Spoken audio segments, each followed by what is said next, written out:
يعني waxaan weyn nin shalay ka hadlayay voice America channel leeyahay Cabdiraxmaan Gulwade anina si darada inaga Soomaaliya noo dhaxaysa waxa weeye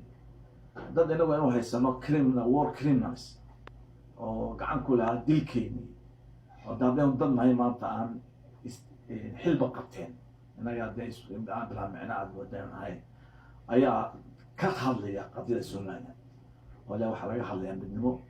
waxaan sheegnaa Cabdiraxmaan iyo qeyrkii midnimo Soomaaliya fikradii Soomaaliyeed maamulkii baabuuyad ka midheed baan gacanta ku lahaa inaad maanta midnimo ka hayso ku weydiinayana wax habeen jira ma halan ku yiri waxay inaan isaga iyo qeyrkii waxay inaan sidii yahuud u gaarsanay dadkii dambiga ay galay mass graves inuu sameeyay oo dad maxaa kuwa maanta hadlaya oo adduunka ku nool oo xilal ka haya Soomaaliya kasii ku leeyihiin Soomaaliya inaan isku nimaadaan doonina oo calankii leeynu dilaysitaan waxa soo dhan waxa weeye waa tamar daraanta ummadeena iyo dalkeena iyo dawladeena ay ka mid tahay marka ninka afshaal ka hadlaya waxa leeyahay kuma taalo marka orna qalad bay hadlayaan imaam Soomaaliya bas Soomaaliya kashid